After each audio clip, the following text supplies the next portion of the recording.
Hello, lore heads, and welcome to the League, exploring the League of Legends lore from A to Z. My name is Rebecca. And I'm John. My name is Mark.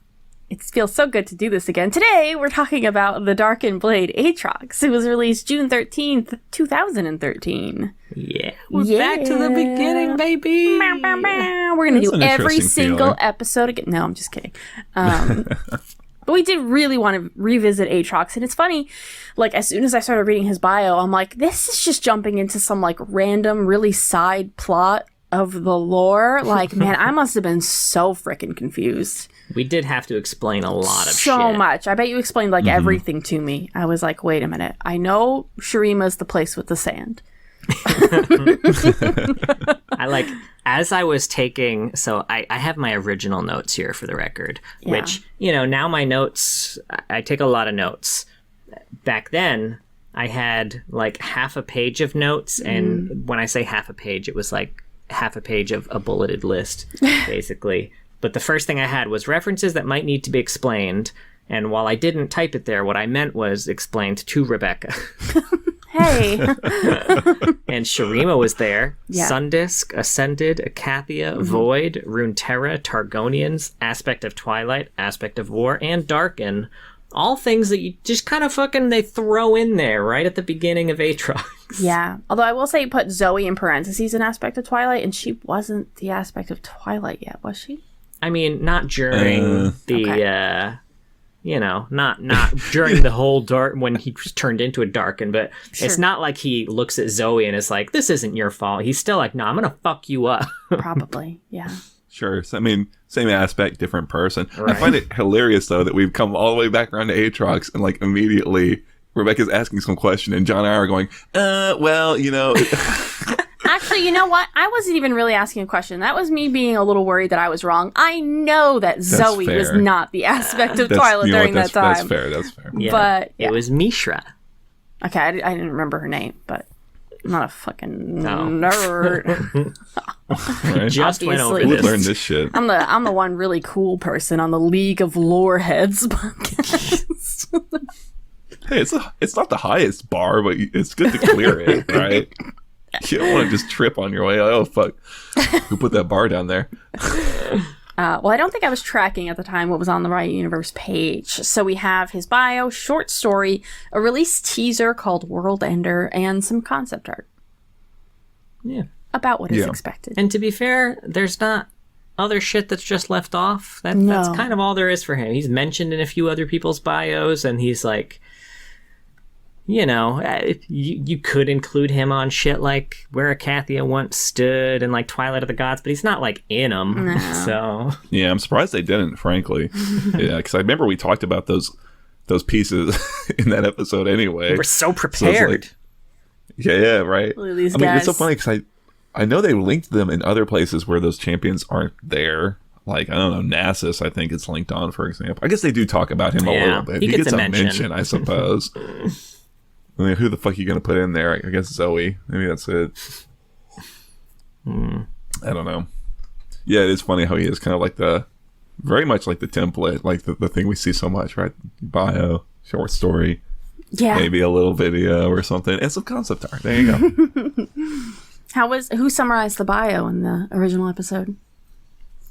I think it was technically you. Yeah, I think it was technically you. I don't think we were doing a whole thing where we were like... Oh, let me read the summary of the bio now? Yeah, like we just kind of talked about what we had read. Sure. Interestingly, one of the first questions I think that we came up with, I also thought of again on the reread. And again, even after reading all of the lore that we have, there was no answer. Sick. I had to go on to Reddit, a Reddit AMA with the champion developer to get an answer to the question. Was it about the bio or the short story? The bio. Okay. So, there's a quote here. In ancient times, long before desert sands swallowed the empire, a mighty champion of Shurima was brought before the Sundisk to become an avatar for a now forgotten celestial ideal. Which... Back then, we questioned whether that meant the Ascended were just aspects, or like aspects light. Yeah. After reading all the lore, I kind of feel confident that they're not, but we never get any more information about that, basically. But the Reddit AMA specified that the process of ascension pulls upon the same celestial magic that is used in aspects. But while aspects are essentially drinking straight from the well, the ascended are kind of pulling in buckets. Which does not necessarily mean that the ascended are weaker, as we can obviously see as Aatrox does kill the aspect of war, just straight up fucking murders him, and other ascended, and spirit gods like Ornn. I mean, he doesn't kill Ornn, but he kills spirit gods that are like Ornn.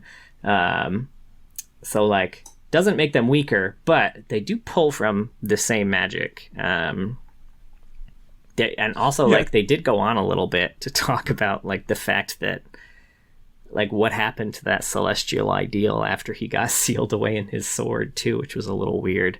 Apparently, when he was sealed away and became a Darkin, the celestial ideal that he was meant to embody just ceased to exist. And not just, like, it died like Pantheon, the ideal ceased to exist, which, if something like that were to happen to something like Pantheon, then the real-world ramifications in Runeterra would be that war would cease to exist. Even the concept of war would cease to exist. So whatever he was the ideal of, mortals can't even comprehend it because it doesn't exist anymore. It's interesting you say that, because looking back at my notes, I had the same feeling or questioning that I have now, which is that it was the ideal hope, because it mentions in the bio that they, right? They describe his armor as like gleaming golden, but specifically that his, I want to say cape, I probably should have written it down so specifically, looked like some sort of a constellation of hope or something like that. I thought maybe that was like the closest thing to the idea that there's just no fucking hope, and that would explain so much about Runeterra. It would. Although, like, it would not work in just like individual stories. We see plenty of people who are exactly hopeful. Right. But yeah, that is maybe there's some weird iteration of hope, but not directly hope. They're the off-brand something hope. Like that. Maybe you can feel it, but you can't put a name to it. You can't acknowledge it. You can't. I don't know. Yeah, maybe. I don't know. But yeah, it's so interesting that you had so many questions around that line, because it sticks out so much, especially when you know that you understand sort of the connection between the magics. I had my mind spun off into all these different realms of, like, maybe, because I had not found that AMA, so it was still a big question mark for me, and it all kind of spun off into, like, maybe he is an aspect, maybe he's the only ascended who's an aspect, and I thought you could really work in the fact that there used to be a different sun disk, and like maybe the first sun disk did more of an aspect thing, and then they destroyed it and did one that they didn't have to have an aspect in them. Or I like the idea of, like, ascended or like aspect incubators, like if they're gravely wounded or like in their infancy, sort of, you put them in an ascended so they can kind of, I don't know, gestate in some way. I don't know, like, I want them to do more with it, frankly. Right? Like, I think if the aspects themselves didn't seem to, like, loathe the ascended, I feel like that would make perfect sense for them. Like, they should be using that. Maybe that. I mean, I kind of like the idea of it just being something specific and unique to Aatrox, because they kind of also, in the bio, I think I had missed some of this when we first read it, really highlight that he is, like, the most well-respected and regarded amongst the other Darkin. And when we talk about Legends of Runeterra, we'll see that too, that, like, that still kind of holds true even after they're all Darkin. They don't really seem to like each other at all, but everyone, save for specific individuals, really still likes and respects Aatrox. Yeah, likes and respects Aatrox, and Aatrox in turn seems to still hold regard for everybody. So he really does kind of set him apart from all the other Darkins. So I like the idea that all the others are this sort of weak or just like fractured imitation. There's still people on the inside, whereas Aatrox is actually an aspect. Oh no, we lost him. Mark is frozen. You know what I mean? Also, my internet just came out. That's a real shame. Oh, he might have kicked out his cable. He wouldn't have done this again. He's done it more than once already. Surely not. So Oh, I see things. Hey, finger guns. Sorry, I was getting too wild, and my shit unplugged. I think y'all got the gist of what I was saying. You know? Sorry, we just guessed that's what happened. John said, "Do you think he kicked his cable out?" And then he said he wouldn't do that again, would he? Derek kicked my cable. Yeah, I think y'all get my point. So it's like, why have that line? I guess is my point. Like, if you're going to mention, like, maybe it's just meant to be a throwaway kind of like tone setter or something, right? Or like they were gonna do something with it, and then like direction changed. More. They've already forgotten. Yeah. Kind of along that line too. There was a line that said, "So true and just was his conduct that the other god warriors would always gather at his side, and 10,000 mortals of Shurima marched behind him." And I feel like this really like leaves out the fact that of those 10,000 mortals, a lot of those folks were slaves. They probably didn't want to be there. Let's be honest. And they mostly died. Every conflict the Darkin went into with their armies, they're always like, and only the Ascended survive. Why even they bring people in the first place? It seems like, so. It's a fair question, are they like the horses, like that? They're running out of food, and this was kind of their way of population control. They just didn't want to come out and say it. I see where your head's at. I mean, Jack's killed. They killed one of them one time. Yeah, maybe you just throw enough people at an Ascended. You just gotta get through all their weak little humans first. They've got it. You gotta find its glowing weak point. Massive damage, man. Get them to turn around somehow, or you spin around them really fast, like Mario. Sure. Oh, I like that. Tail. Yeah. They get all confused. But that is the thing, right? Is they characterize that would be kind of fun. I would like that. I want like an N64 like AU almost, like something in the arcade realm. A Void versus Darkin game, and it's like this Super Mario 64 style. Yeah, right. Void Destroyer 64. Oh, God, that's sick. But yeah, they characterize Aatrox as an Ascended as being super noble and just, and it's really hard to reconcile that with what they were actually doing, which was going out and conquering places and like you said, like enslaving populations and shit. And it's like, I don't know, man. Like, is it supposed to just be from the perspective of like someone who would have been from that time, or right? Yeah, just like. You know, when everyone there was a huge asshole, he was like the least of the assholes. So, yeah, I love how I got a Regina George vibe from Aatrox. I'll say that he was like the most popular one there. Everyone did what he said, followed around him. I'm reading the bio and I'm like, oh, Regina, oh my God. Who here feels personally victimized by Aatrox? All these champions fucking Tryndamere, Pantheon, they all fucking raise. Aatrox raises his own hand. Yeah, I'm loving this. End me. That's the thing is, I wish this also left me wanting to see more of Aatrox as an Ascended. I don't care as much about who he was before he ascended, like this kind of whatever. But they just really make him very distinct once he's gotten the glow up, and it's like, you know. Yeah, I don't know. I'd like to know more about it. I guess also so you could really get more into sort of how much he's fallen. I guess. Does that make sense? Yeah, it's true. There was another line that stood out here. It is said that the aspect of Twilight gave mortals the knowledge to trap the Darkin, and the newly reborn aspect of war united many in fighting back against them. And I was curious if this was shortly after the Aurelian Soul story. And that's why there was a newly reborn aspect of war, because he Gondon blew up the last one. Well, they say that they had finally like won out against the Void by like specifically searing the biggest like Void portals, which is what Aesol does in that story. Right? He kind of cauterizes it. So I think that tracks. That must have been written around the same time, or at least maybe I don't know, but it feels like it. It feels like it, right? It's interesting because we were actually, I think, just talking about the rift in Acathia, and I think we forgot that it probably was sealed, that one. I don't know if you remember talking about that.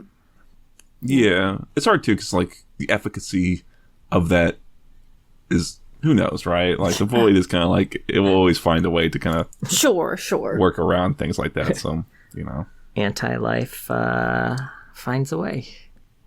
Anti-life finds a way. Yeah.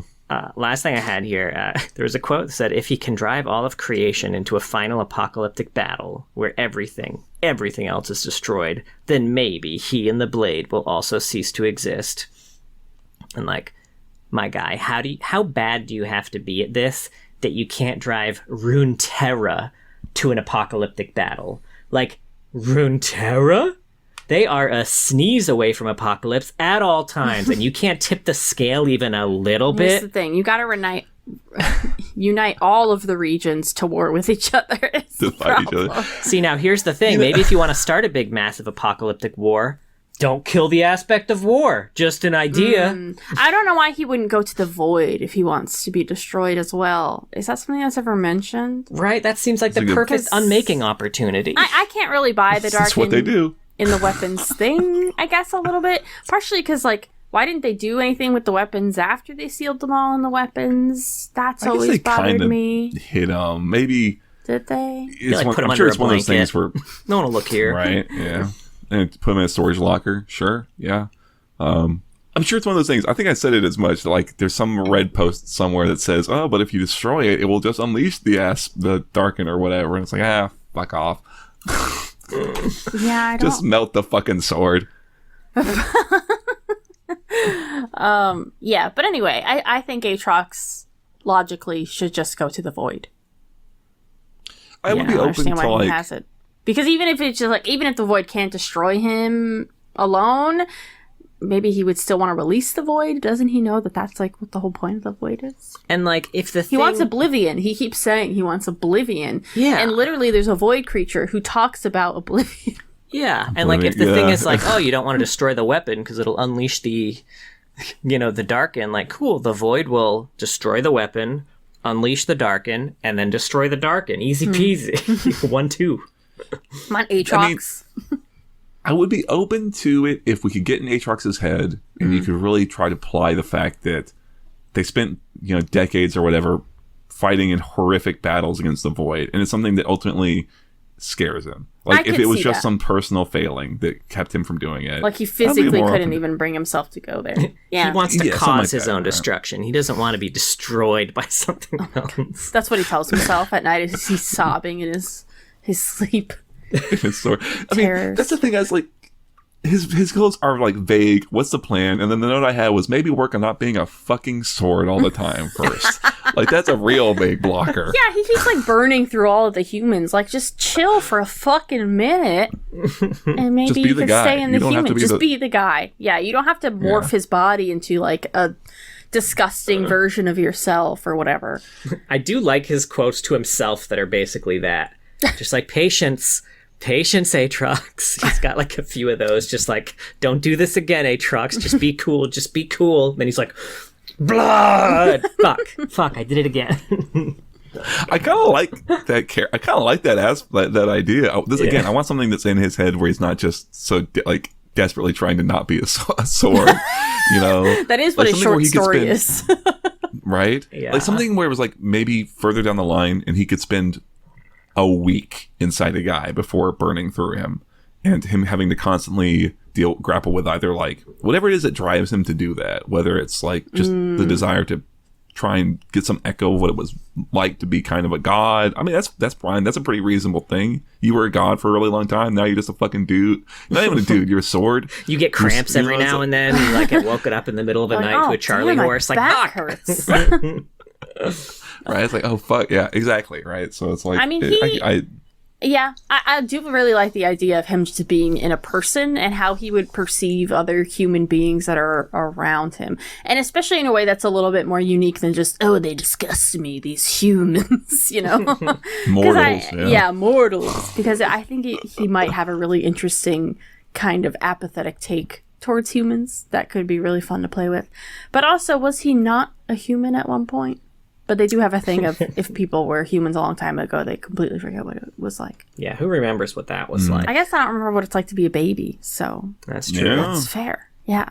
Well, that's probably a pretty proper analogy. That's one of the... Yeah. And I was a baby, like, not that long ago.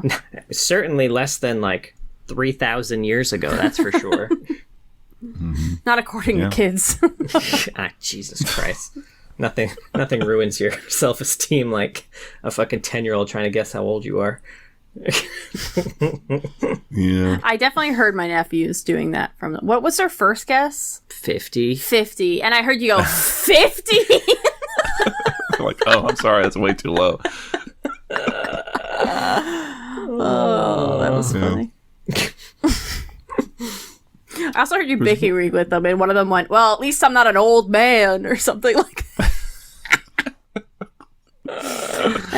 10-year-olds, huh? I don't know what the comeback is for that. I know, right? Honestly, I'd be like, I'm kind of grateful.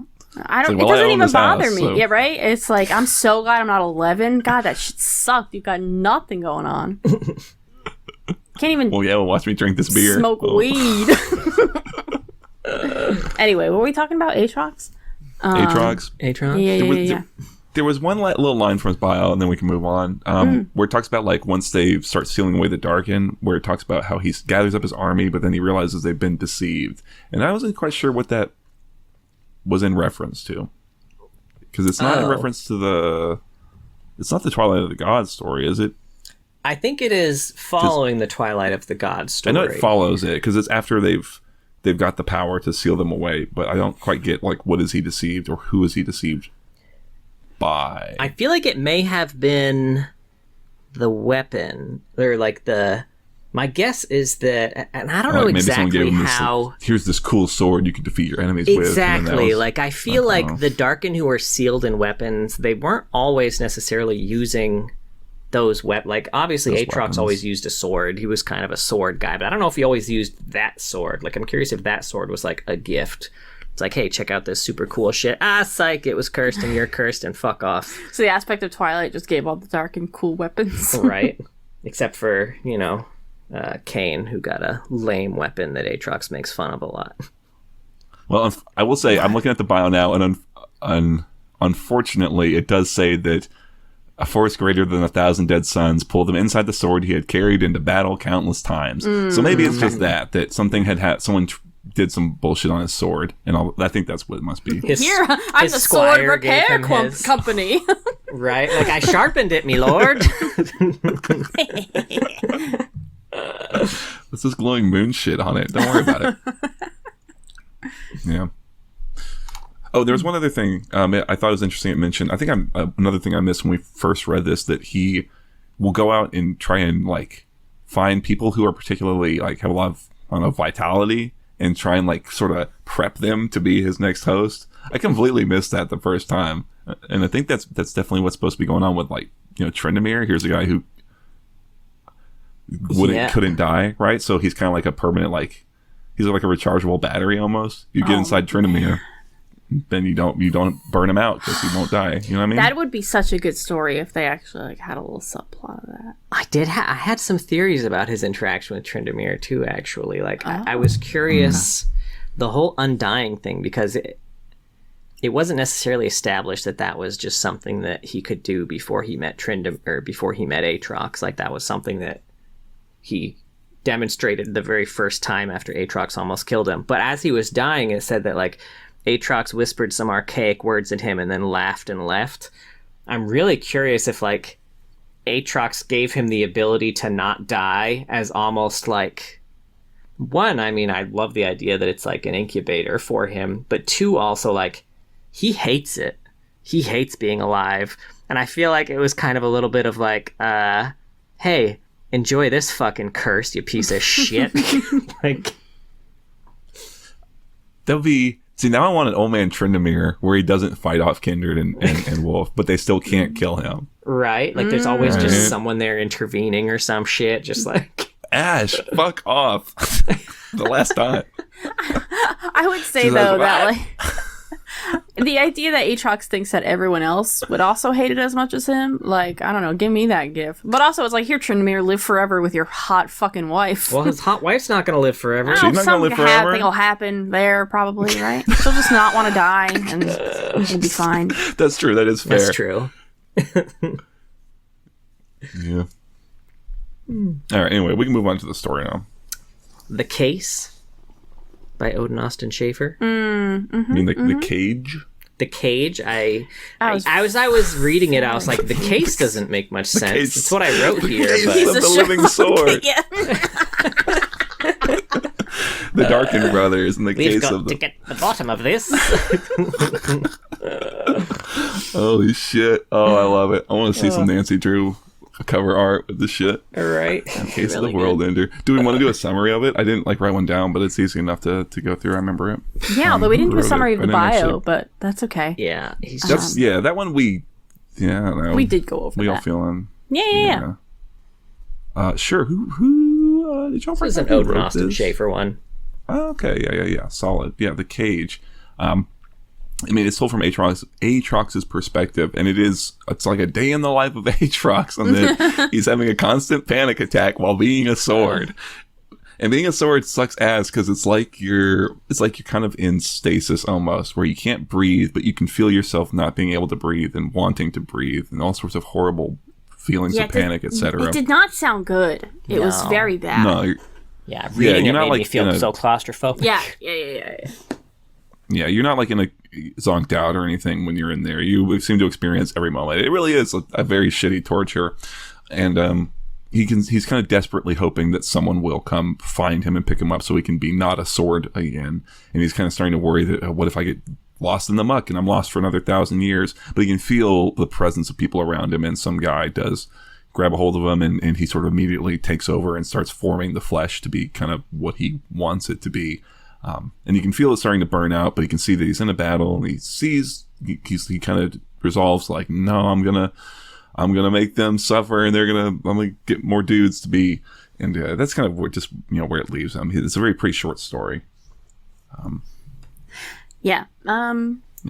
Yeah, I like the beginning of it a lot. I like the description of him being in the sword, as terrifying as it was, because it made me feel for Aatrox a lot more than anything else would have. I'm like, oh, this actually sounds horrible. This sounds worse than Renekton being trapped with Xerath, who's like whispering in his ear all the time. Right, like I get wanting to die if that was... If at any point you could just be back living that life for millennia. Sure. Yeah, it does suck ass. There was a line that I always remembered from, like, even when we first read it, which was like, the breath that I cannot take. Ooh, shit, is it plagues me or haunts me? Yeah. I didn't actually write it down, but it's plagues me. Yeah. It was good. Yeah, I like the depiction of it a lot. Yeah. I just kind of. I just want more from Aatrox. Funny enough, I think the first time we read through him, I was kind of a little blasé about him, but in looking at more of this, I do like a lot of the potential for like some of the body horror stuff that I don't think we've talked about a lot. But it's definitely could be there, and I think I'd like to see him. I'd like to see him hate himself a little more. Like, I would love it in that story if he like caught his reflection in like some some gleaming plate or something like that, right? And it's kind of like he hasn't when was the last time he looked in a mirror, right? and then to be kind of like reminded of, oh, this is what I am now compared to how. Oh my god, I gained so much weight. And he's gotta go back to the Darkin reunion. Oh no! They're all gonna make fun of him. Got a good Varys look. Aatrox and the Furies high school reunion or whatever. Oh my god! I love that. I'm a weird monster. You're a bunch of dogs. Oh no! We gotta tell him we invented the sun disk or something like that. We have to make up a lie. This is an old ass movie we're referencing, shit. By the way, that I actually rewatched pretty recently. I don't know why. It's really good. Highly recommend it. Romeo and Michelle. Yeah. Anyway, I don't know. Again, it just is because in the bio, they really hype him up as being so much better. More like, above the other Darkin and shit.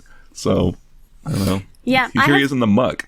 I'd forgotten about all of that, about all the Darkin liking him more than the other Darkin. About him being like the really popular Darkin. He seems like he was kind of important.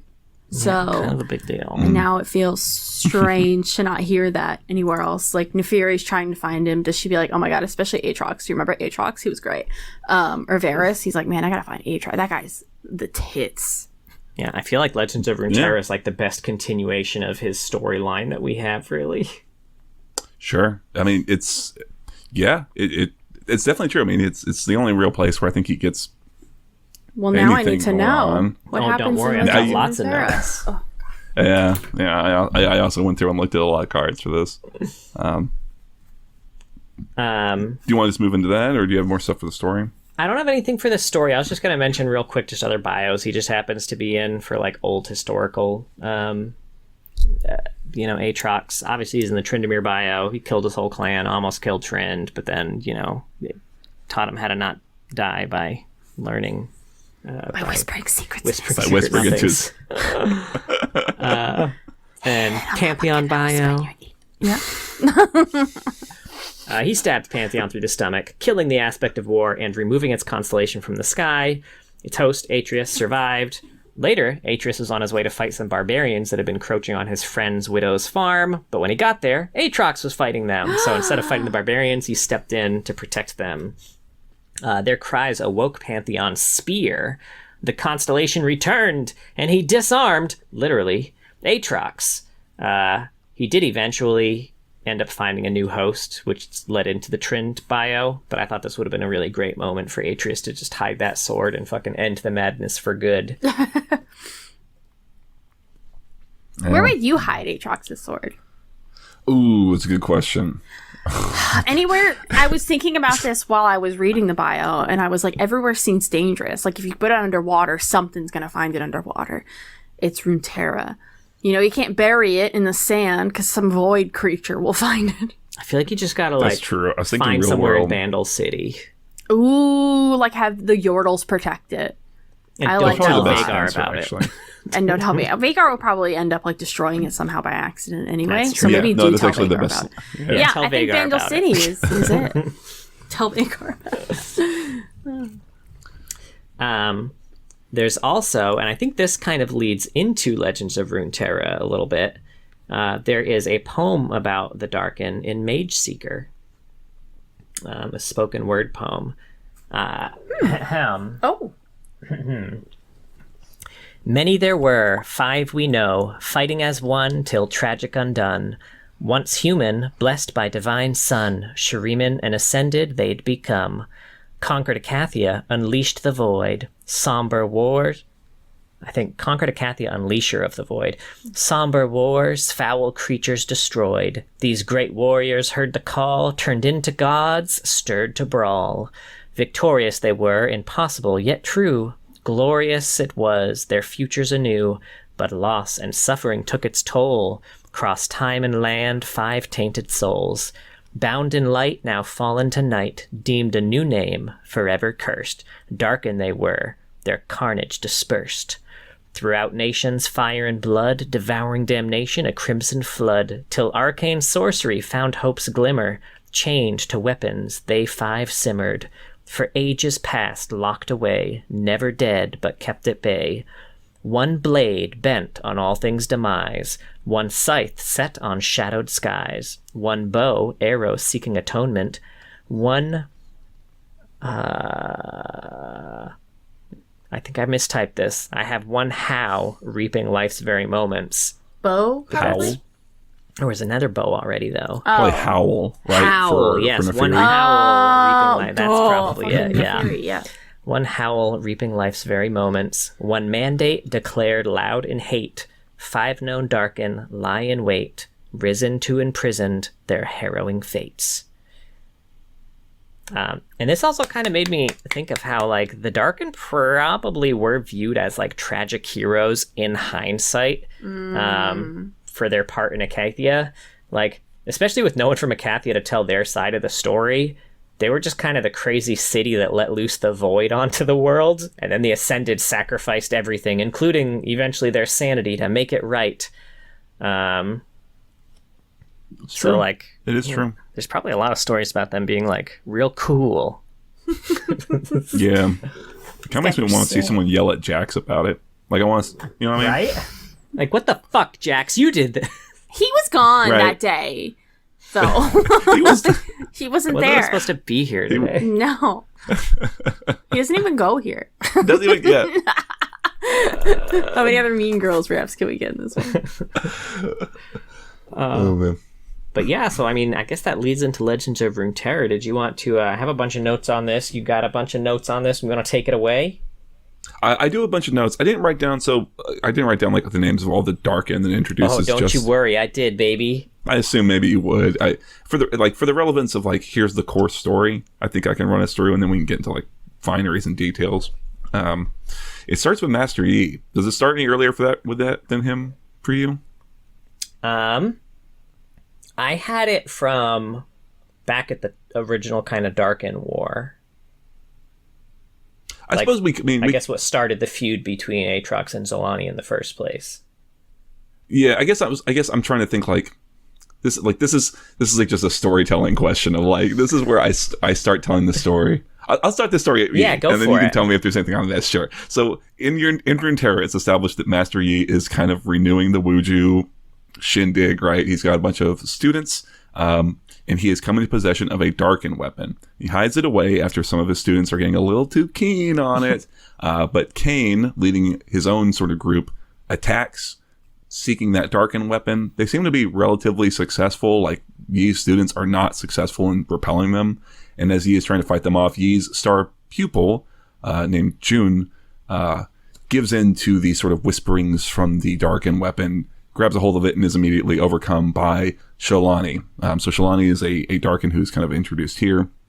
Her whole shtick is sort of like somewhere between mind control and like body control. They kind of established that when she was Justin Ascended, she was a healer who used sort of like hemomancy, like bloodbending. Interesting. Yeah, to heal, and now is able to use it to sort of absorb and corrupt people around her. And Legends of Runeterra establishes that Aatrox and Jelani do not like each other. They have like a massive rivalry to the point that they actually fought each other when they were Darkin. He refers to her as the coward of Acacia. Aatrox was, I think, a general there at the time, so it seems like she sort of ran or disobeyed or did something that made him super mad. When she comes alive, Aatrox sort of feels it and sort of rushes to go fight her and kind of hopes that in doing so their battle will kind of kill the whole world. It's in service to his goals, and he sort of sends out a clarion call to many other Darkin to come help him, and pretty much all of them do. It like I said, it introduces a bunch of new Darkin, way more than the 5 in that poem. Now, out of curiosity, there are all sorts of fun weapons. Do you have any like the original like why he fucking hated her so much? Do you have like the skinny on that? I didn't dig too deep into it. My read on it was something happened at Acacia where I read it as like she abandoned her post or in some way fled, and instead of helping to stop the whole thing. But I don't know. Do you have more for me? Yeah. So when the Darkin were fighting, Aatrox's whole thing was like, guys, like we gotta cut it out, right? Like we gotta unite, like we gotta be one again. Like this is ridiculous. And Zolani agreed that they needed to unite, but how she wanted to do it was to bloodbend them all under her control, so that everyone would be united underneath her control. And Aatrox was not a fan of that strategy. It reminds me of It's Always Sunny when Charlie thought that them all wearing the same outfit meant they would all be crammed in the same outfit. So she's like, wait, I thought we all want to be one mind, so you just all come here, we'll all be one mind, it's mine. Yeah, but this whole thing, I guess, will foreshadow their future big battle. Mm-hmm. She's up to the same old tricks, right? And that's why he kind of rushes to fight. I mean, he also just kind of generally hates her at this point, and like back in the present. He calls all these Darkin to come help. They all just book it immediately. They all seem to respond to come help him and to go kill Sholani. They start their fighting, and she is able to take control of at least one of them, and potentially more.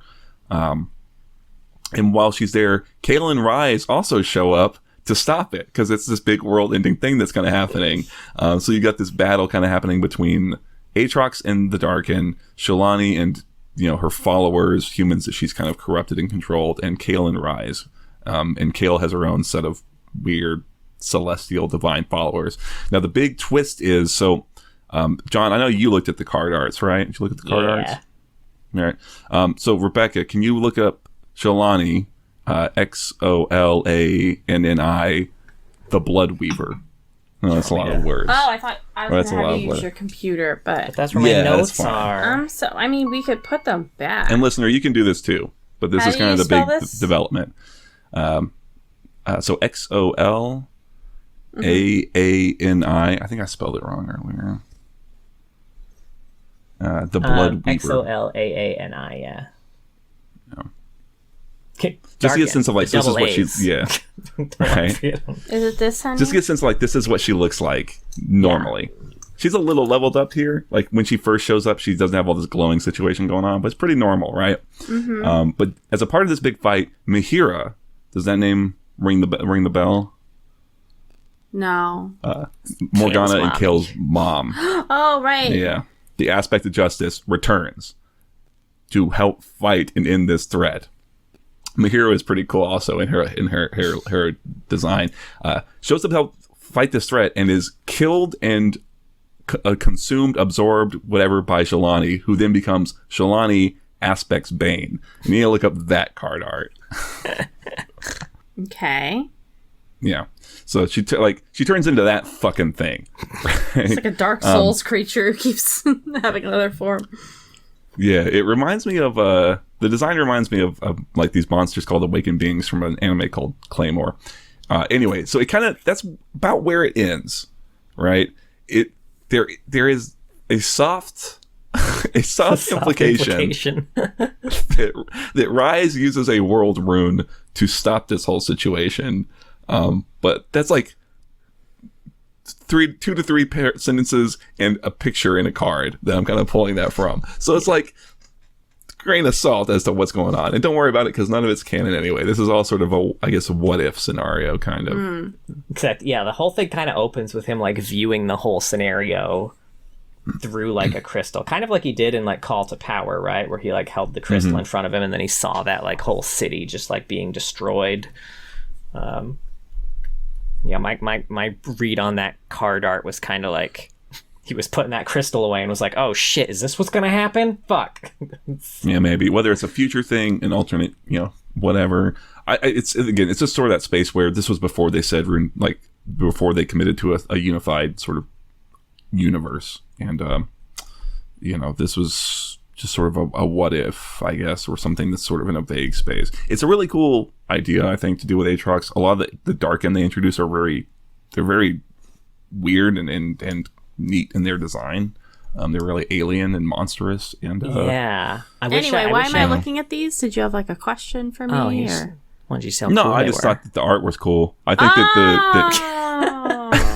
whatever. I think that her going from like something that looks kind of pretty Aatrox-ish, right, to this big fuck off snake monster with 8 wings made mostly out of blood. It's kind of like, I think also the idea that right. And I think the idea also of the twist of Mihira showing back up and then being defeated and in turn like kind of killed, and that power going into this Darkin is like that's proper apocalypse type shit. I feel way more threat from that than I ever did from like Mordekaiser or like Viego, right? Yeah. That thing is fucking scary. Because Kale's all like, release my mother. That's why Kale's in the next one. Huh? I was like, I thought she just ate her. Because Kale's in the second picture too, or the second card. I was confused. Yeah, anyway. No, Kale's like, release my mother. And she's like, we are your mother. On the other hand, that is kind of what Belveth is hoping to do. That's the thing, is that she's got a lot of overlap with Belveth. Energy, yeah. Interesting.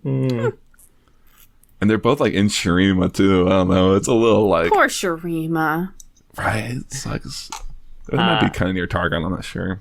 Now, I didn't write down which creatures they were, but in case you're curious about the other Darkin, we've got his honored captain, Giral, one of his soldiers, Tarash, his old friend, Pra, Balcox, Anaka, Haraza, Naganika, and Staratu, of which only Harazi and Naganaki do not have the double A. Interesting. They're not real Darkin. Yeah, fake Darkins. Right. So there's this many Darkin? Are they also all locked in their blade? They're all locked in various weapons. Okay, so they're locked in their weapons, but they can still move around? I don't know. There's something they've taken over bodies or dogs, is in the Fury's case. I guess. There's something about Legends of Runeterra where everything that's happening just sort of precipitates their ability to just be like, okay, well, I guess I'm not stuck in the Freljord anymore, and then they just leave. I don't know like how it works. I love that. I know they get hosts, but the idea, I don't know if it like gives them a power up so they can like call people more powerfully to get hosts. I don't know. But there is one card art of one of these Darkin racing down from the Freljord through Demacia and just smashing through this giant wall. And it's pretty fucking cool. The idea that the Darkin just like raced across Runeterra and smashed anything in the way to go get to this fight. That's great. Another thing you have to worry about in Runeterra you might just get smushed. Is that a god might get called and then go at lightning speed to that destination. It's very The Boys. Sure, yeah. I was thinking it's like a Go ahead, Mark. A train or whatever. I don't know. You can do what you want. I assume that is a Boys reference. There's a superhero called A-Train. Oh, okay. But he's a Darkin, so he's A-Train. Yeah, I got that part. I got it. Is he literally a train? No, he's just real fast. He runs real good. Sure, yeah. Now anyway, I have you were some saying, old I'm sorry. lore that we didn't, we didn't go over back in the day. Sure. Because yeah, I read this. Old Aatrox was very different. Interesting. Not a Darkin. That's so weird. Was he? No, he was actually kind of like a folk hero. Weird. In a way. In a way. Now I'm very curious. To exactly half the participants in what every a loaded war. Fucking statement. It's a folk hero. That's what I want my next D&D character to be. She's a folk hero, in a way.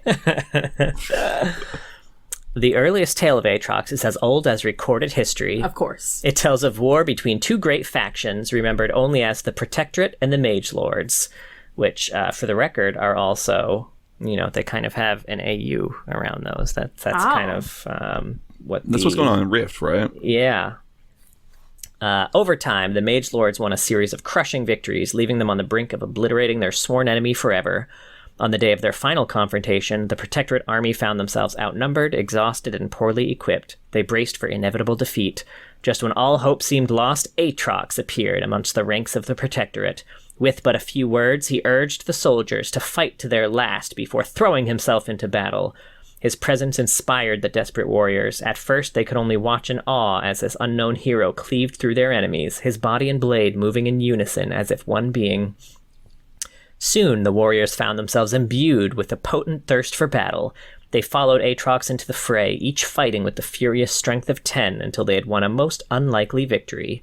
Aatrox vanished after that battle, but the Protectorate's army's newfound fury did not. Their surprising triumph led to many more until they were able to finally return home victorious. Their countrymen hailed them as heroes, but though they had saved their entire civilization from destruction, darkness lingered in the mind of each warrior. Something within them had changed. Over time, their memories of battle faded, only to be replaced with a grim revelation. Their acts of heroism were, in fact, brutal atrocities committed by their own hands. Tales like these appear among the myths of many cultures. If they are all to be believed, Aatrox's presence has changed the course of some of the most important wars in history. Though these stories remember him as a savior in dark times, Aatrox's true legacy may be a world filled with conflict and strife. Yeah. Which I think tracks actually with some of his new lore, too, because I think the whole thing they did with like him being an inspiring general and being able to inspire forces with just like a few words, like, he does kind of... in Darkin form, he does a lot of warring, and I feel like he does a lot of like, follow me guys, it'll be cool. Follow me guys, it'll be cool. It'll be cool. All right. I mean, I said it earlier, but in Legends of Runeterra, every single one of those, all those Darkin come to his call, and they all seem to respect him. And those Darkin didn't like each other by the end, but he wins out, right? Yeah. I will say the bio I looked at for the old bio did mention him being a Darkin. I don't know if this was like something added in or Oh, maybe. Or if this is just a slightly later version or something, or if it's kind of accidentally pulling a newer blurb, because it reads like that's the little blurb and then there's the bio, but what do I know? I just always remember him always being established as a Darkin. I don't remember that ever being like introduced or added, but who knows? Interesting. Lost to time. Yeah. Actually, what was his original? What is his current title? Is Darkin the Blade. Darkin Blade now? Because he had a different old title, but did it still have Darkin in it? Do you remember what it was called? I know that in Runeterra, in Runeterra, most champions kind of have their little subtitles, but in there, his is different. It's the World Ender because the Darkin Blade is like an actual card. Ooh, I do think that it might have been the World Ender now that you're saying it. Let's see. Oh no, actually, it was the Darkin Blade was what his original title was. Yeah, the World Ender is cooler though, so they should change it. It is really cool. World Ender is much cooler. So I guess like that's in theory. Then so he was a things. Darkin. I don't He's know not if like they had officially established what that meant at the time, but he's not the World Ender though in Runeterra. Like they would have to give so many people that title. yeah, he's like That's true. 15th in line. He's the prince who's never becoming king. One of many World Enders. Yeah. The only others. Go ahead. Oh no, mine's not related to anything really. Oh, I was going to say there's a short story with his old lore too. Okay, yeah, do it. Which is basically, it's called An Ancient Mystery in Runeterra, which reads like a series of either articles or journal entries from Ezreal as he investigates artifacts from all over Runeterra that bear the likeness of Aatrox. He's very confused that he's immortalized as a kind of hero in every culture, despite showing up in places like Demacia and Noxus. Like, how could you be a hero of Demacia and also a hero of Noxus? So he's very confused. He found a book of fables, and in one of those was a little snippet that said the character in the story is an arrogant general leading his warriors into battle and winning with ease. He has the last of his enemies cornered, but you know what they say about pride before the fall. A great warrior, that's right, our dark figure, appears in the battle. The arrogant general's enemies, men on the verge of death, are inspired by his presence. They rose from their knees as though he'd lit their very blood aflame. The shamed general watched as his men were cleaved by an army that had begged for mercy just moments before. His enemies had become murderers and butchers. As they closed on him, the general could not be certain whether they were still men at all. Most of the stories he finds about Aatrox are kind of similar. Small, outnumbered, overpowered armies about to lose, and suddenly the hero arrives, and the army has the power to defeat all odds. But at what cost? Oh. But yeah, that was his investigation. Dark. It is neat. It's Sorry, go ahead. What were you saying? No, nothing. We were just doing a bad joke together. Teamwork. Yay. Hey. I was going to say, it also comes with little pictures of all the little things that he finds. Yeah, like he's got like a wood carving and stuff. It's cool. Coins. He won some coins in a card game against Twisted Fate. He lost all of his money, and then the one hand he won, Twisted Fate paid him with like those coins, which are functionally worthless. I love that idea, though, of Ezreal going to all these different places and them having the stories of the same hero. Like, what an interesting mystery for him to solve. Yeah, it's pretty neat. Yeah. And it's like cool to get to see Ezreal do something like that. It's something that like I thought you were just going to see cool to see Ezreal do something. It's the type of thing that like, you know, his character would love. Yeah, like that's what I feel like he should be doing generally. Yeah. Yeah, it's neat. Now Aatrox is in a few cinematics as well. Let's go. First of all, World Ender, which was his, kind of release cinematic. Oh, that's true. That is the name of his release cinematic. Which is a great champion introduction. I feel like it looks great, even though it's pretty old. Yeah. We see his powers, even without even really seeing him until the end. We kind of get that like shadow through the smoke that's just getting progressively bigger as he kills things until we finally get to see him at the end. He's intimidating as fuck. And we were not always getting things like this back then, so it was pretty badass. Like, if you look at kind of the champion releases beforehand, like, there wasn't nearly as much of the whole, like, short teaser cinematic type thing. Yeah. Although this one was immediately followed up by Lucian's sweet-ass login screen and Get Jinxed. So they really went on a roll after this. Yeah. Get Jinxed stands out in my head as like the first big league thing I saw, you know? Yeah. Yeah. I mean, it was a real really breakout. Cool. Now, obviously, he shows up in Still Here, the newest seasonal cinematic, which we have a reaction for on YouTube that you should go check out. But he's just being a badass. This is the part of the story that takes place in the past. You know, that whole cinematic is past, present, and future, or potential future. This is the past one. He's fighting Kale and Morgana outside of Demacia, presumably, and real cool fight. And he probably gets turned into Sword again by the end of this cinematic. Yeah. Luckily, he's got a whole army behind him, so that probably didn't last long, but... Do you think that's like rule number one when you join Aatrox's army? It's like, if you see the sword fall, pick up the sword. You gotta pick up the sword. I know the last guy who did it got turned into a grotesque monstrosity, but you gotta pick up the sword. I can't stress this enough, guys. It's just because that guy sucked. You're better than him, right? It won't happen to you. Oh, man. It's like when you hit the snowball in ARAM, you gotta take the snowball. Your last 3 teammates just died individually going under tower by themselves. You're different. You're built different. That's why you take snowball on Jinx. You gotta get under there. Get that kill participation up. Now he shows up in Ignite during the Odd Ones Baron steal. The Aatrox is fighting the Baron and failing to secure it. Oh, shit. Maybe he was a top laner. He probably was. I feel like he was pretty much exclusively played there. He didn't have as many, like... I feel like part of what makes Aatrox better in jungle now is, like, he has more movement. You know? I don't feel like he had as much of that movement back in the day. Yeah. I remember that coming up in the last discussion was, like, since his kit has changed, a lot of what they describe here in the lore is really kind of disconnected now. Yeah. It doesn't fit. Yeah, well. He should have Viego's ult. Viego should fuck off. I love that solution so much.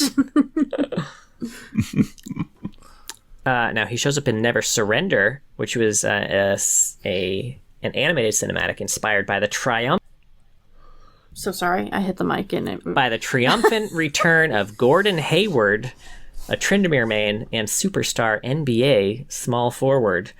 Now, he broke his tibia in a basketball game and wasn't expected to come back. Now, the imagery cuts back and forth between the basketball game and an in-game where he's Tryndamere and fighting against Aatrox. But summoning the power of Tryndamere, he returned and conquered his Aatrox. And played ball again, I guess.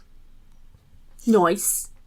For him, that's good shit. Yeah. And then finally, we have Represent, the 2019 MSI trailer, which is a pretty hype trailer. Aatrox's sword is there, which I know y'all give me shit for, but if Aatrox's sword is there, that means Aatrox is there. You're absolutely right. I'll give it to you. Shit. Can't even He's the one champion who's actually in that cinematic. Shit.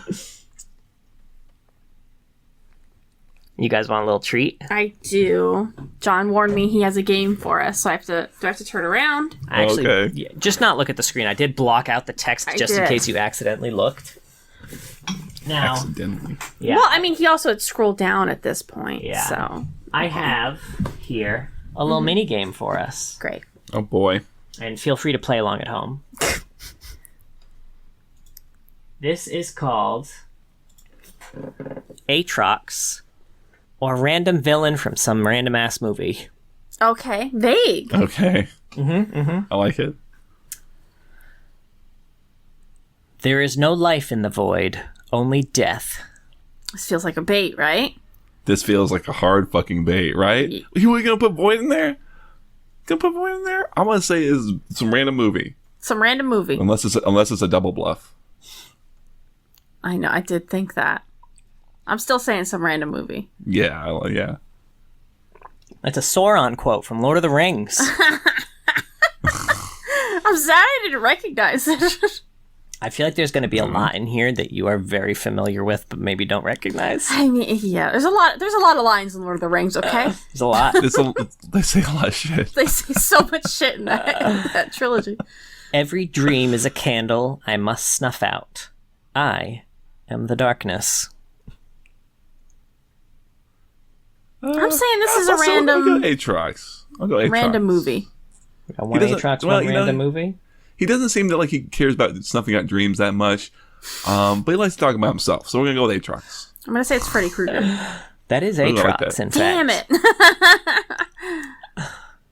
It seems like too poetic. He's got good eye statements. He's got random poetry in his fucking quotes. It's crazy. In fact, I think he literally has one direct poem in his quotes, a direct quote from poetry. I really didn't look at his quotes. That's good.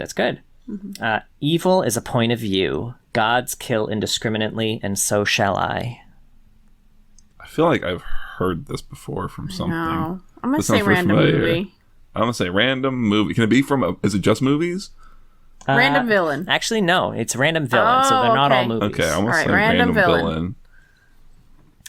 This is Lestat from Interview with a Vampire. Hell yeah, all right. Yeah. I just blew out the mic with that hell yeah, sorry. There is only darkness for you and only death for your people. Say random villain.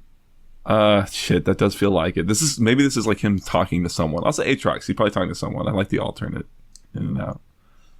This is the Lich from Adventure Time. Okay, I've never seen Adventure Time. They sing of love, hope, and gods, all that makes them want to live. So I'll quiet that first. Damn, son. I feel like at this point it's gotta be Aatrox, right? But I'm gonna go random villain. I'll go with Aatrox then. We'll mix it up. That one is Aatrox. Yeah, now I'm out of the game. How am I doing that? How am I 100% on this one? I feel like I'm just guessing. Maybe that's it. Don't try. Just guess on the games. Don't try.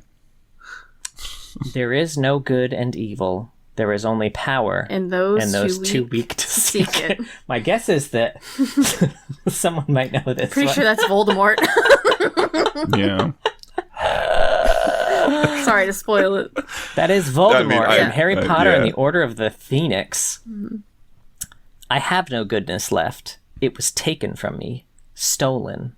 I am the nemesis of life. I think that's Aatrox. I feel like that nemesis. Aatrox too, yeah. That is Aatrox. Oh, damn. I stood Good as light. Statements, I'm telling you. I know, right? I stood as light against the darkness. Now I serve a new master. Oblivion. This sounds familiar. I'll go Aatrox again. Alright, I'll say random villain then. That's another Aatrox. Damn, alright, I got one wrong. The world is cruel, and the only way to survive it is to be cruel as well. This feels like an R-rated 90s villain. Flick, so I'm gonna say random villain. The world is cruel.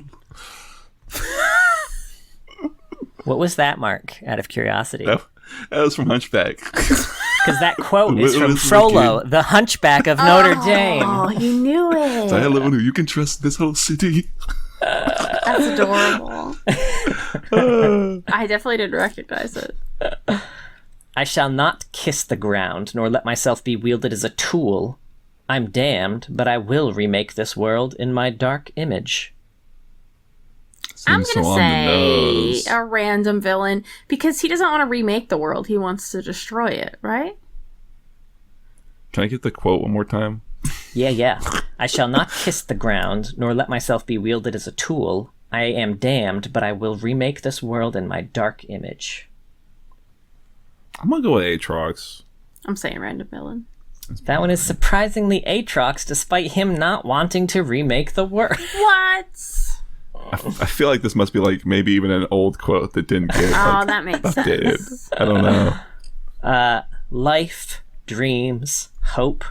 Where do they come from? Such meaningless things. I'll destroy them all. God, I really spaced out during that one.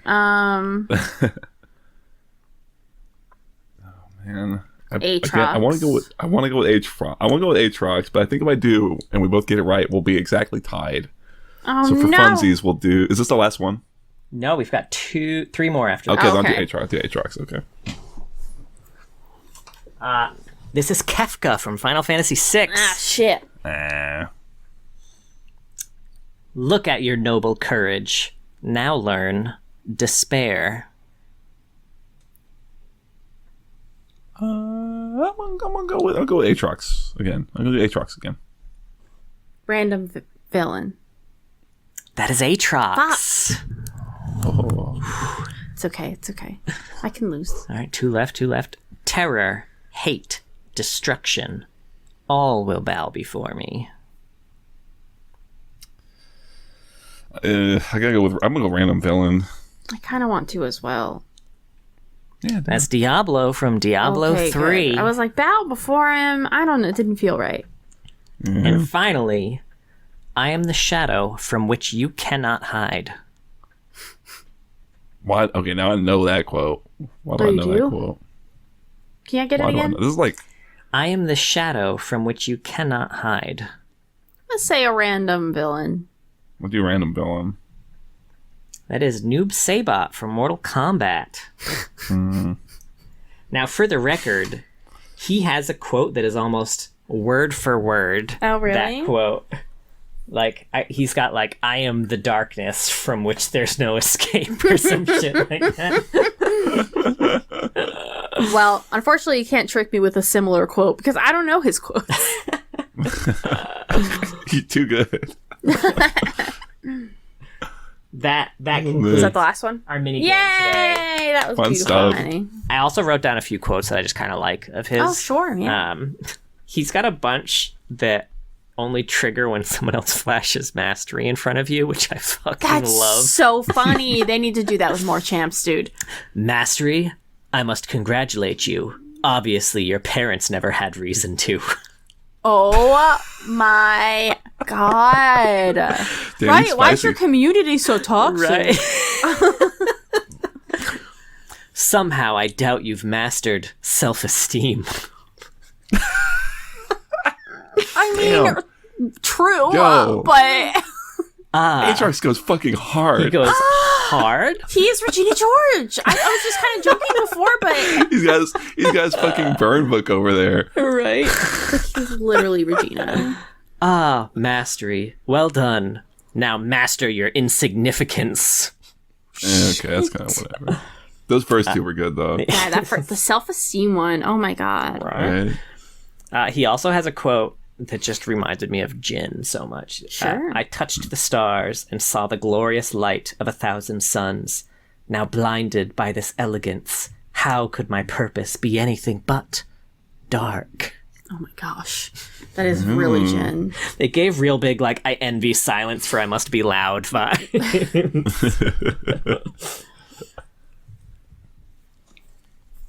AUs. Yeah, I like it. Yeah, I like got the some sensitive AUs warrior here. poet Aatrox. Right, such a warrior poet. All right, first up, we got Arclight. Justicar.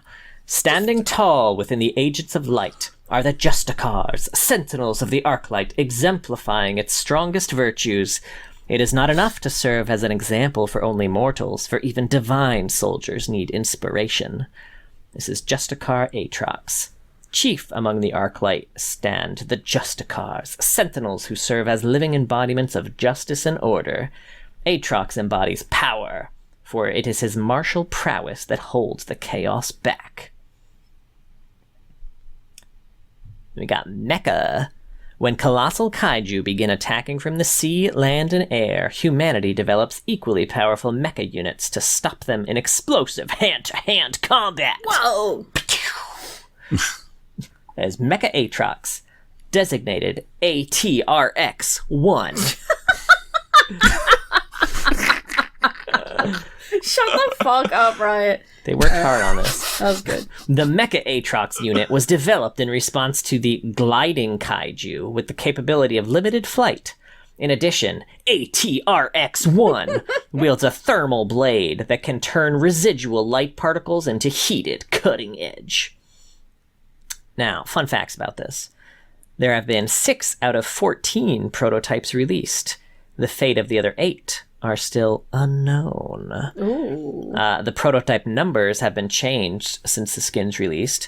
Mecha Aatrox, Mecha Malphite, and Mecha Rengar were prototypes 13, 6, and 9 in their release pages. However, in their new bios, they're labeled ATRX 1, M2, and RNGR, Rengar, 7, respectively. His design references Gypsy Danger from Pacific Rim. It's basically kind of like a one-for-one copy of that robot. Him being designated Prototype 13 might be referencing Evangelion 13 from Neon Genesis Evangelion. And Rumble can be seen in the foreground of the splash, who is possibly his creator in this AU. Oh, he's so neat. I thought it was a person at first. I wasn't fully zoomed in and looking. And during his recall, he transforms into a jet aircraft that could be a either Thundercracker or Starscream reference from Transformers. That's pretty cool. That's cool. Next, we've got Ages of Runeterra, Bilgewater. Hell yeah, we do. Welcome to Bilgewater, where fortunes are made at the end of a gun. Anything you might need can be found at the slaughter docks, whether that be some hired hands, sea monster stew, or the captain who'll send you to your watery grave. This is Sea Hunter Aatrox. Bilgewater is home to many bounty hunters, but those looking to track a target through hundreds of miles of open ocean go to the hulking creature known as Aatrox. Cool, professional, and Sorry, I said that kind of like without the sentence, as if his name was Aatrox Cool. Aatrox That's Cool. not his full name, unfortunately. Known as Aatrox. Cool, professional, and capable of rapidly regenerating from near-fatal wounds. With Aatrox, you'll always know your bounty is in good hands. Although I would like an Aatrox Cool skin, if we could get one. Yeah. I love that. He'd be like Johnny Depp in Crybaby. That's what I'm picturing. Anyway, this is a great that skin. little like sword tattoo under his eye instead of a teardrop. Or it's just a blood drop, I guess. Mark, I bonded with your wife a lot over this shark Aatrox skin. Is that what they're calling it these days?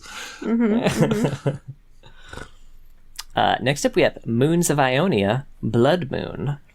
An ancient cult seeking irresistible power surfaces on nights of the Blood Moon to perform profane, esoteric rites, merging their flesh with demonic spirits and becoming one with an ever greater darkness. This is Blood Moon Aatrox. Ancient manuscripts tracking the orbit of the Blood Moon describe it not as a celestial phenomenon, but as a cosmic womb. As the seasons grow shorter and the cult's activity continues to increase, some worry it will give birth to a new kind of demon, a creature helping to bring about its own dark ascendance. And then there's a Prestige, which, before Prestige became cool walkway thing, but don't worry, we've got a walkway skin for him. Hell yes. Aatrox has been loosed upon the mortal plane, a creature born in the heart of the Blood Moon. He is the progenitor of all demons and a malignant darkness that will consume the entire world. And there is a short story associated with this called Trial of the Masks. It's very Lovecraftian. It's a tale of the merging of the human and demon Sivir through the portal that is her blade. Here's the little clip in that story that mentions Aatrox to give you an idea of kind of the style, right? The Blood Moon descends. It is larger than Sivir imagined it. Too large. Looming as a great crimson sphere over her lost and rudderless island, it casts no reflection against the sea, for it has no equal. It shadows the true moon and devours it whole. Its hunger colossal, unending, unquenched.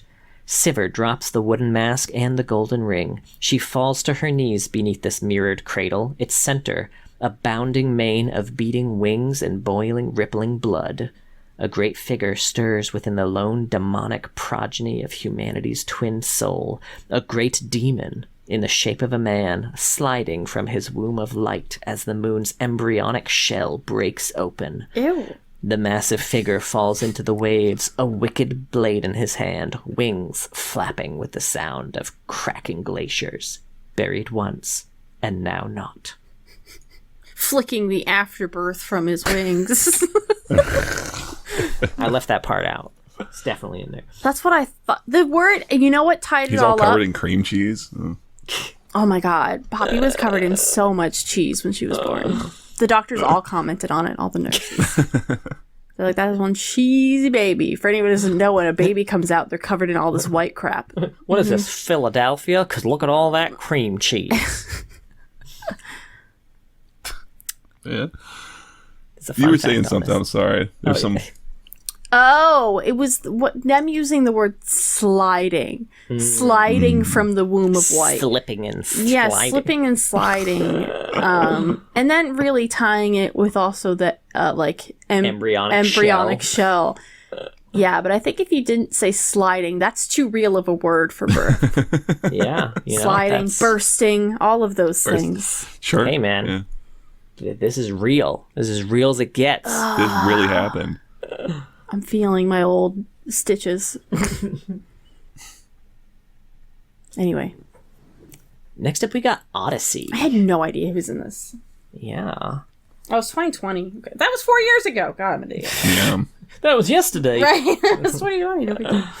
From the heavily urbanized core worlds to the outermost edge of the galaxy, adventure awaits! Oh. The great Demaxian Empire has laid claim to almost every inhabited system, ignoring the objections of the ancient Templar Order and the criminal syndicate alike, in pursuit of the wondrous bounty of Aura.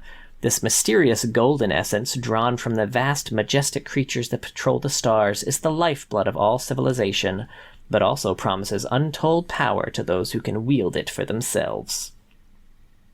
It says Odyssey Aatrox. Aatrox is a violent and notorious crime lord whose name is feared throughout the criminal underworld. He is also disfigured by aura abuse. Seeking to purge the substance from his body, he abducts Templars to extract it and kills them when they are unable to do so. He has seized a number of high-ranking Templar priests in order to draw out karma, who he believes will finally heal him. This is not an efficient way to get, like, a cure Right? for something. Maybe, kidnap them all and make them all work together to try to find out what's going on. One at a time, and then you murder them. It's the only way. Now, in this AU, Odyssey Karma is a high-ranking member of the Templar Order. She's the Templar priestess who was Zed's former lover. Oh. She's on a mission to try and free the Templars captured by Odyssey Aatrox. Odyssey Kha'Zix, Odyssey Sever, and Odyssey Twisted Fate were hired by Karma to free the Templars from Aatrox. However, Kha'Zix is secretly working with Aatrox. Fuck. The double cross. I've been working for me the whole time. Did you ever see that really old drunk history about Alexander Hamilton? No. And then Alexander Hamilton shot Alexander Hamilton. Wait, hang on. Back when it was on like Newgrounds or wherever the fuck you could find drunk history. The good old days. Next up we have Animatech Primordian. I fought him in the game. Yeah, you did. This is Aatrox from the hit game Animorphs. Swarm. Cast from dry land, the Primordians bided their time deep beneath the sea, biding their time for centuries, until they could no longer abide the surface dwellers any longer. It's a lot of the word bide. Yeah, that was a lot. Abide no more. And they're like, overthrow Biden.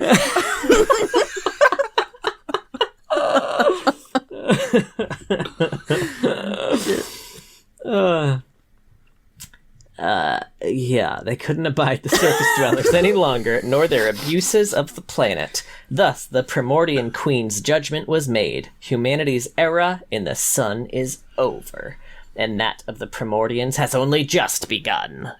Damn. This is Primordian Aatrox. When the Primordians first attacked, humanity was unprepared, until Anima Squad formed to become its last defense. But they are safe no longer, for the Primordians evolved in turn. Their apex being is called Aatrox, whose understanding of humanity only furthers his hatred. His flesh has no limits, his sword no mercy. He is the harbinger of Anima's end.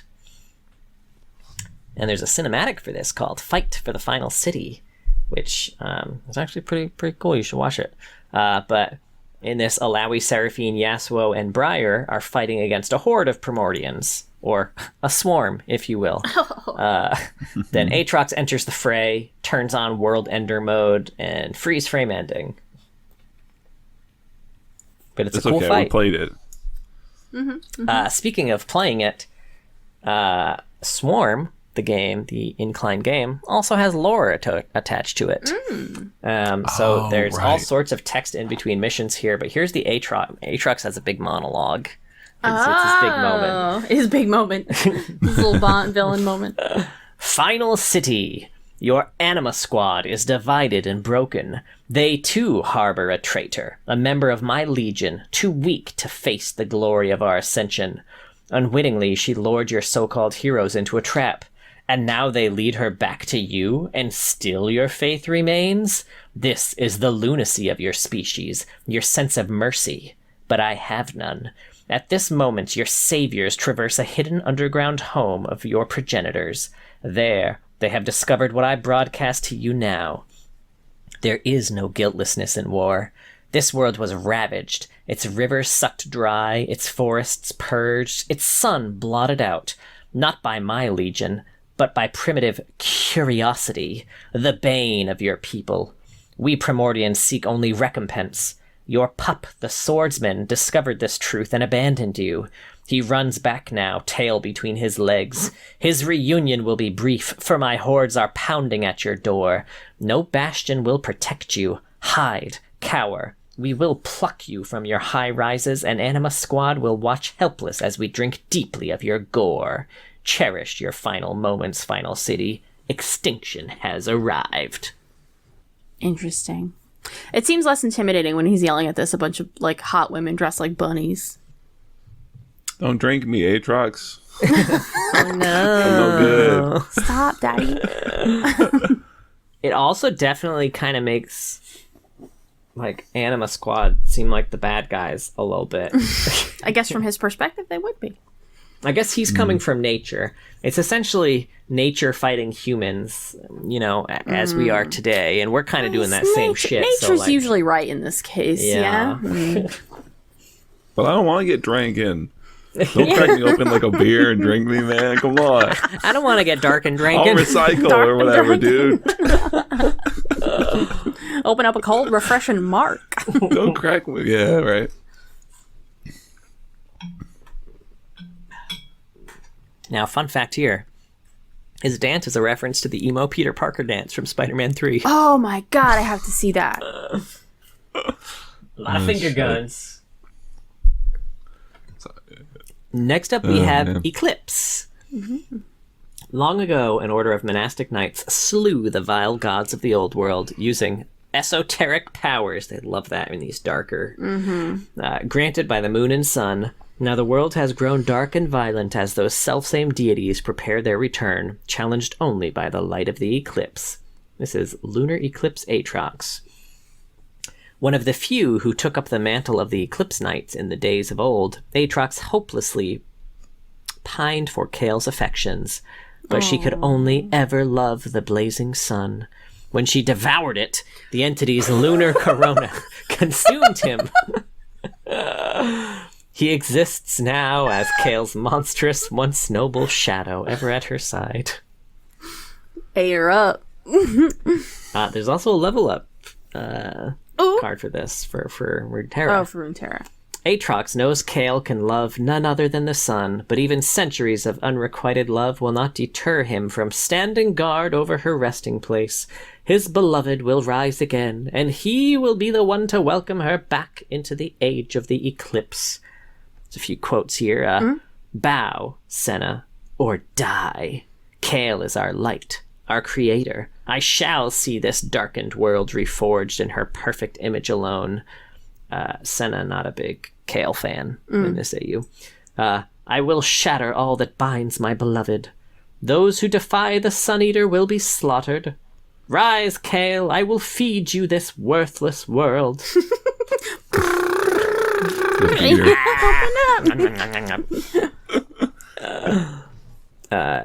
Yeah, that's that one.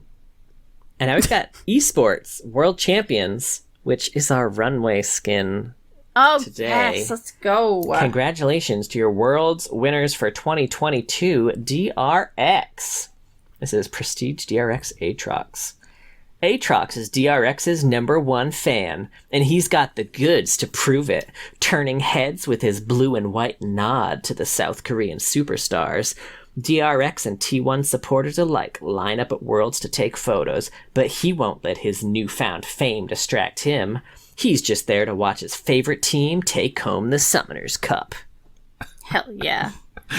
This massive Aatrox sitting in like the stands, a little Timo Aatrox, hat, look here, little thunder sticks or whatever. Right? With the thunder stick. Whee!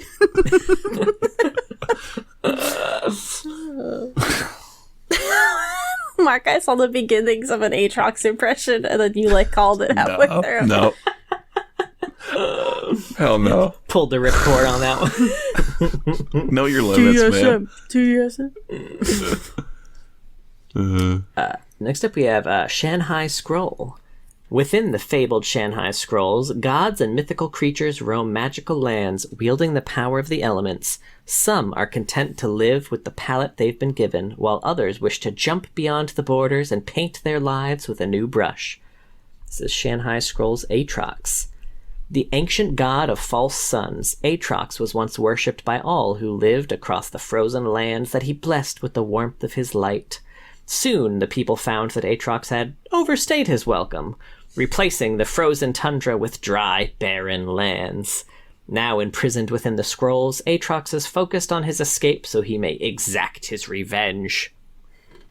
Is this a Wild Rift exclusive? Yes. Okay, thank you. Okay. As is the next one, Lunar New Year, Dragon Lantern, which doesn't have its own kind of like lore blurb. It had like an in-game event. But, Interesting. well, the skin does, but the universe doesn't. So this is Dragon Lantern Aatrox. When Aatrox unfurls his dragon flame wings and soars into the air, he brings the night of festivities to its climax, signaling to all the dawning of a new day. But what the merrymakers don't realize is that the ancient demon once had quite the penchant for cruelty. Though the dragon flames and lantern sprite have bound his appetite for chaos within the blazing lantern, his spreading wings foreshadow his uncontrollable nature's growing struggle to break free of its shackles. And there's a Prestige, which is kind of a continuation of the story here. With Graves and Zeri's help, Aatrox suppresses his destructive nature to become a magnificent guardian of the festival. Enveloped in pleasant, warm flame, so unlike what he ever had, he became a beacon of hope and celebration, shining through the long night. Until his demonic nature returns, that is. Now, there was an in-client event for this. Basically, it followed Zeri as she learned the importance of the lantern lighting ceremony. Apparently, back in the day, nights were longer and demons were everywhere. Until a dragon appeared, breathing blazing flames and lighting everything up. And that's how dawn came to be. So now the city waits for the sun to rise on the next day of the festival. And that's, when the festival ends. At least that's how the mortals remember it. Now in this event, Thresh brings a lantern with a demon seal that powers up when mortals have fun on the night of the lunar extravaganza. Cyrus here too, she realizes that something is up. She's like a vestige of the old Evernight demon, who in this case is Aatrox.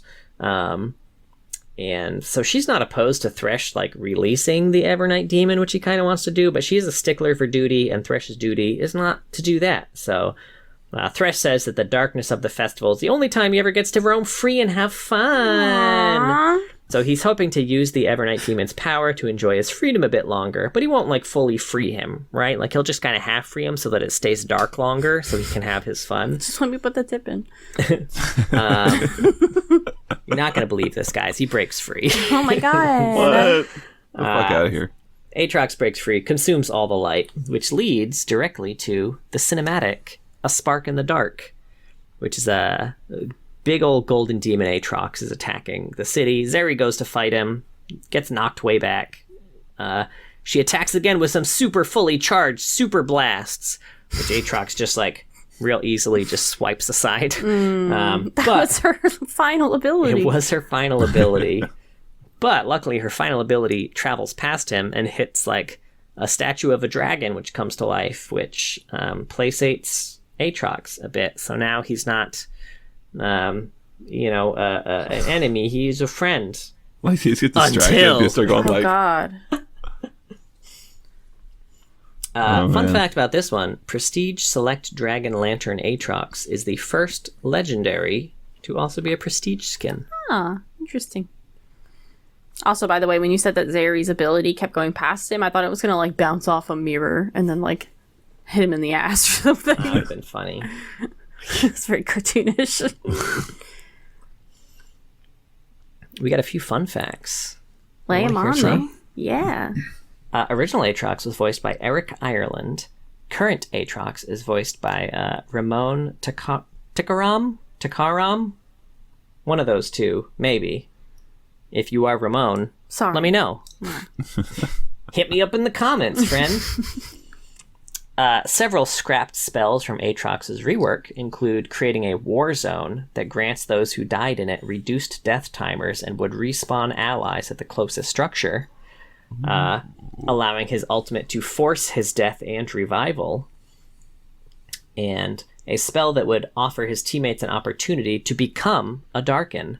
So Aatrox would use Dark Flight and leave behind his sword. His ally would have to find the sword, pay a blood price, and then burn to death, but then would revive with bonus AD, AP, and CDR. Weird. That seems bizarre. Infinitely complicated. Yeah. Aatrox is between 4,396 and 5,996 years old. This was the beginning of the first breath of creation. Yeah, being one of Shurima's first to become an Ascended. Yeah. While it was never stated what manner of creature Aatrox took the form of in the past, it was known to be winged and likely something of a noble character. So, an ostrich. Maybe like a... Yeah. A beloved dodo. I like the idea of him being a big old ostrich. It's possible that Alawi's god, Nagakaboros, could free or kill Aatrox's human soul and allow it to return to the cosmos. However, it's also a little complicated because of that whole issue where, the aspect that he embodies just doesn't exist anymore. Could throw a wrench in the old works, but could happen. Okay. Aatrox has spent the most time imprisoned due to the fact that he was the first Darkin, kind of trapped in the weapon. Because of this, the magic used to imprison him was botched and likely damaged him in the process, causing his shattered mind and torturous existence. By the time the mages had imprisoned Varys, they'd perfected the process a little more, so it's entirely possible that, Varys and later ones don't have that whole thing where they just can't take a breath. Maybe that was just oops, our bad. Oopsie it's like the test subject a little bit there. Eek. Demon Blade Tryndamere may be representative of a what-if scenario where Aatrox completely claims Tryndamere as his host. Because his whole thing in that skin was him finding that, demon sword on the ground and picking it up and being kind of slowly consumed by it. Aatrox is the first champion since Lulu's patch introduced champion-specific login screens to receive 2 login screens and 2 themes specific for his classic skin, as opposed to like any other. Yeah, he's been given so much. Not lore, but other stuff. This is a fun fact I feel like we should share with Sarah. In game, Aatrox can toggle his banner-style wings and his sword stance by pressing Control 5. Aatrox is one of 20 champions without a single ability power ratio on any ability. Nice. Aatrox does not respect Rost a whole lot. as he has yet to fully repossess his current host, Shada Kane. And he also criticizes his weapon of choice. He's like, I embody the noble sword I brought into battle, and were you lost in a field somewhere, or like... I will say, Aatrox is surprisingly sassy. He's so and fucking catty. Yeah. That's why everyone loved him and followed around. He was gossiping. He had all the good goss. Such a gossipy bitch. I would have loved him. I loved talking to him. Also, we talked about a little on Varys, but it's implied through his voice quotes that there was a memo given to Varys by Aatrox, which explained that Varys had to use 2 A's in his name, officially naming him Varys with 2 A's. However, Varys thought the memo was absurd and refused to comply, which really pissed off Aatrox. I bet Varys said the F word when he... Yeah, he probably did say a little F word. Those are all fun facts. Yay! We redid Aatrox. We redid it. Yay, Aatrox. I re-listened to our original episode in preparation for this, and I'll be honest, folks, I feel like it was better than I was expecting it to be pretty bad. The audio wasn't where it is today, and we didn't have any form or structure or anything, but we had our delightful charisma. You know, some of us more than others. No, not me. I feel like everyone but me. I'm not the charismatic one here. Mm-hmm. Yeah, sure. Yeah, it's kind of fun to go back and listen to a little bit of it, right? Just how I think what was weird was listening to it and us mentioning Yone, pretty new champion. Oh, that's true. That guy's been around for fucking ever now. It's so funny. Oh man, that is wild. Do we know what we're doing next, by the way? Now, do we want to take this opportunity to do the champion creation? The champion creation. We each create a champion from a region of our choice that we think fills in a hole in the lore of that region. Sure. What should we call that? What's the pitch of it? Yeah. Yeah. I don't know what we'll call it. Let's call. God, this is a lot of pressure for having finished my drink. Let's call Champion Laboratory, Champion Creation. I like it. Champ Stamp.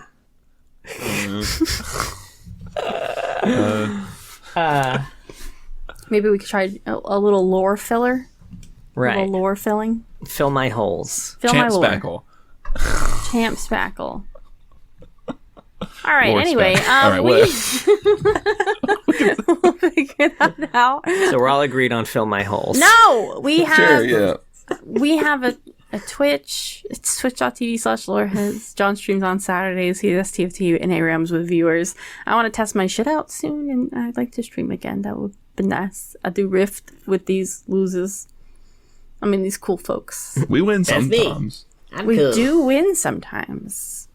Not a lot, but I'm always having fun, and that's all that matters. We also have a YouTube. You want to see our wonderful faces, and John's been posting a lot of shorts again and whatnot. Check out our YouTube. We have, what else do we have? I don't really have it. Oh, we have a Discord. We'll find some people to chat with, play League with. Please join the Discord. We also have a Patreon. Thank you so much to all of our patrons. But a very special thank you to our Medarda tier patrons, Mr. Dead and King of Hearts. If you were about to pick up the Aatrox Darkin sword, I would be like, whoa, hey now. Whoa. No, stop that. And so you're welcome. Ooh. What if they wanted to test their limits, test boundaries? No. They look directly at you and then smile and then do it. Oh my God. They're like my cat. Or your toddler now. This is where my mind was, but she just kind of looks at you and she's just slowly raising a hand. Yeah, you don't play with the Aatrox with the Darkin blade. Don't play, sweetie. Leave the Darkin blade. Leave it.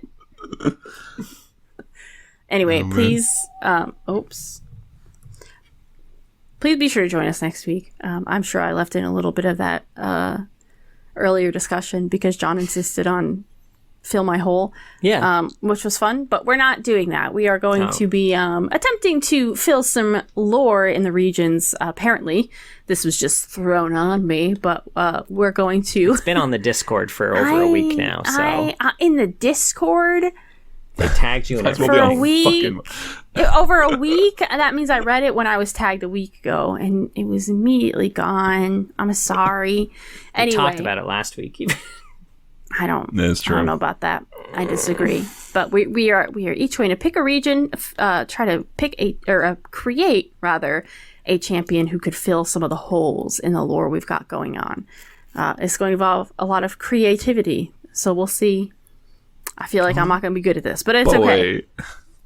I believe. This is. I feel like if we get attached enough to the characters, we have to play them for D&D at some point. Right. I desperately want to. I almost started looking up Weird West settings so we could do a high noon one shot. Oh, I'd love to. Since we were talking about it, so that's what we're going to do next week. Tune in if that sounds interesting to you. Tune in even if it doesn't sound interesting. If it doesn't sound interesting, you don't usually the least interesting champions are the ones that end up being the best episodes, in my opinion. So nothing's going to be least interesting compared to what we make. I don't think that's true. I think we can all beat the Shaco lore. But it could be anything.